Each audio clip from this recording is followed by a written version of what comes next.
મિત્રો આપણે આજે ફુવારા અને ટપક વિશે થોડીક માહિતી આપશું ખેડૂત મિત્રોને. તો તમે જોઈ રહ્યા છો આ બોરનું કનેક્શન છે, જે ઉપર આવતા આ વચ્ચું મારવું પડે એની જગ્યાએ આવા ઘણા લોકો એલ્બો મારતા હોય છે. આમાં પાણીનું નુકસાન ખૂબ આવે, પાણીને દાબ આવે, મોટરને દાબ આવે, લોડ બી વધારે આવે, અને ફુવારામાં બી તકલીફ પડે. તો મારો ખેડૂત મિત્રોને એ જ વિનંતી કે આની જગ્યાએ આ વચ્ચું વાપરો.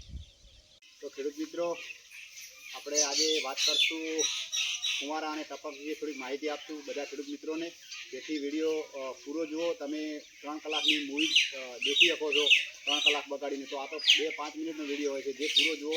હું એવું નથી કહેતો મારો વિડીયો પૂરો જુઓ. જે બી વ્યક્તિ તમને માહિતી આપે છે એ માહિતી તમારા માટે હોય છે, જેથી કરીને એ વિડીયો લોકો ઉતારતા હોય છે. તો બધા વિડીયો તમે સારી રીતે અને પૂરો જુઓ એવી મારી તમને વિનંતી છે.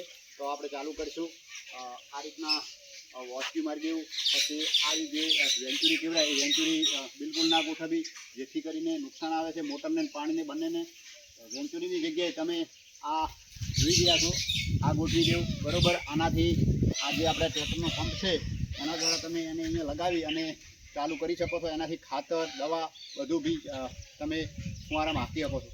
જતા મિત્રો જુઓ છો આખી આ લાઈન ફુવારાની ઊભી છે, બરાબર છે. તો એમાં આવો લેટરમાં આ લેટર આખી આવે એમાં આવો વધો મારતા હોય છે લોકો. તો વધો નહીં મરાવવાનો, હળંગ જ લેટર રાખવાની, જેથી આ વધો છે છૂટી જાય, પાણી નીકળી જાય, ફુવારા બંધ થઈ જાય.